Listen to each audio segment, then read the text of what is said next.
Okay, so it can handle off-road. Alright, hello everybody on YouTube, my extended family. Hope you guys are all doing safe. Everybody around you is safe and secure.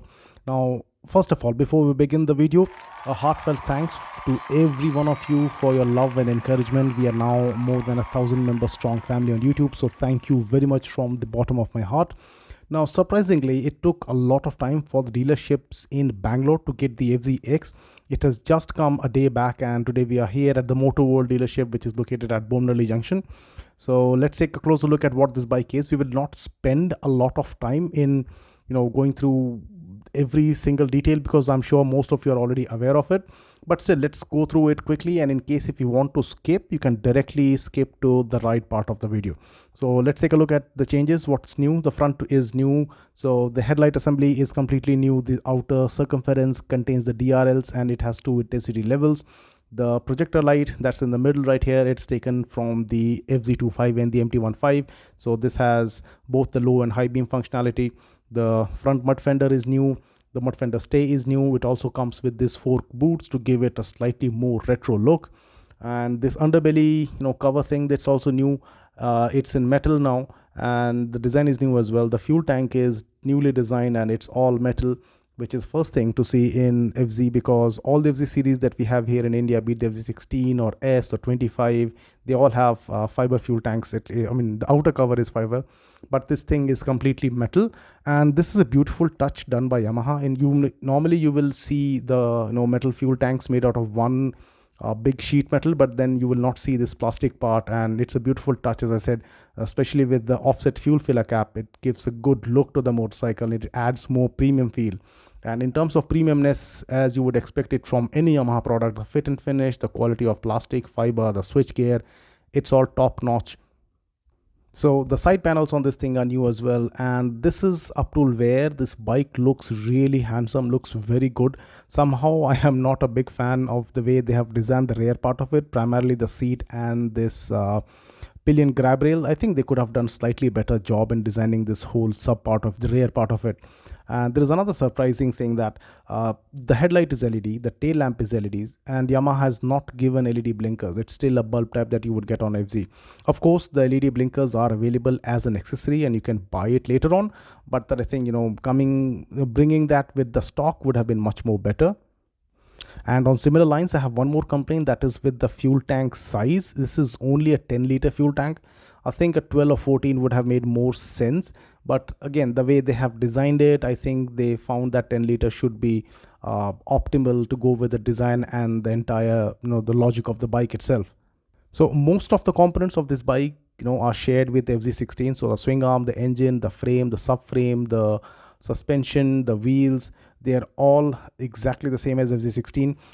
There are subtle changes, like the exhaust is new, and the way they have given the gear lever along with the whole heel plate assembly, the foot peg assembly, that is also new on this, because on FZ16 you sit slightly rear. The foot pegs are rear set to give an aggressive position. On this, it is straight in the middle of the motorcycle, so that there is absolutely no sense of strain on your legs or your knees. And even the connecting rod for the gear, the gear lever, that's also new in this. Otherwise on FZ16 you'll find a small connecting rod which will take the gear lever to the engine, but then on this thing it's directly comes out from the engine itself.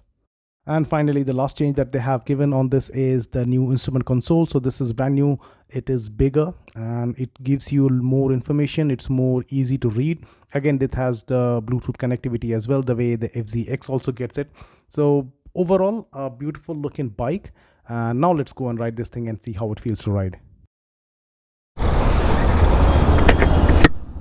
Okay, let's go. Oh, what a nice plush suspension. The clutch is pretty light. It's like there is no clutch wire inside, which is a good thing, because Yamaha has designed this motorcycle for city commutes, and if you have a heavy clutch, it gets difficult to ride in the city. Let's see overtaking. So typical Yamaha. It's pretty lightweight and nimble. just the way FZ is known for. There is a good amount of punch at the bottom and the mid-range, which again is necessary for the city, and you can ride it aggressively within the city. The suspension is pretty well sorted out. We'll again go on to a bad patch of road in some time, and then we'll see how does the suspension work there. But for now, there is no knocking in the engine at all, even if I'm leaving the bike in a gear higher, and without the pulling the clutch, it's picking up decent. The exhaust sound is pretty good, and the switch gear quality, every single thing is like a typical Yamaha, typical Japanese. There's a good click sound whenever you operate any of the switches. Let's rev it up a little bit. It'll go straight.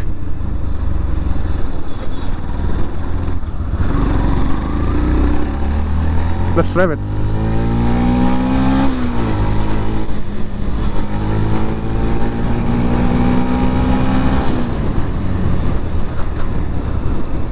I'm liking the mid-range punch of this thing. Very friendly for city. Let's do a braking test.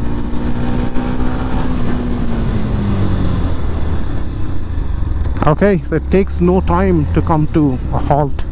So we'll go through some bad road now, and we'll see how the suspension handles it. I'm not slowing down on the speed breakers that you would have realized by now, the way the video is jittering going up and down. If it was the older generation FZ, maybe the first or second generation, the bottom would have scraped in that speed breaker, but then this one didn't.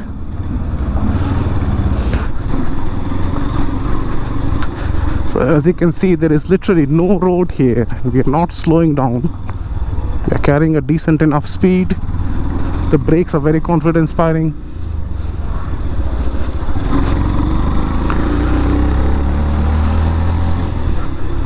Most motorcycles in this segment, they make close to 15 and a half bhp. This is just 12.5 ps, and it doesn't feel as underpowered. Let's try to make a quick U-turn and see how good is it to make a U-turn.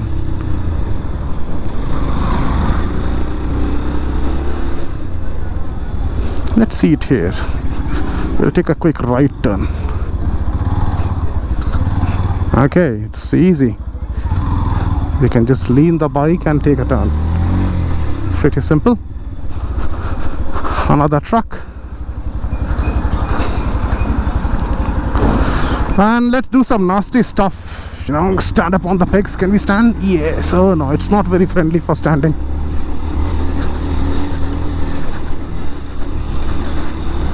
Okay, so it can handle off-roads. Overall, a brilliant product from Yamaha. If only it had a bigger engine, you know, maybe something from like the FZ25, it would have been a brilliant proposition without a doubt.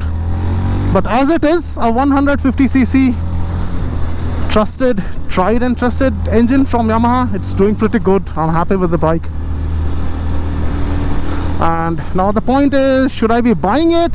That's my opinion. Is like, at this price, I mean, slightly more expensive than this is the X-Pulse, which I like more.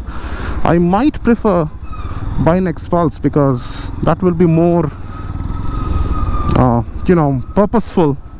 Can do a lot more on that, and plus it generates more power than this. But if you're looking for a stylish commuter, then yes, this is it. The normal version without the Bluetooth will be like 1,17,600, and the one with the Bluetooth will add up another 3,000 rupees. That's like showroom price. I mean, you can check with the local dealership for the on-road prices. So thanks a lot for tuning in, my dear friends, and I hope you guys enjoyed this video. Thank you very much, and I'll see you guys again. Bye bye.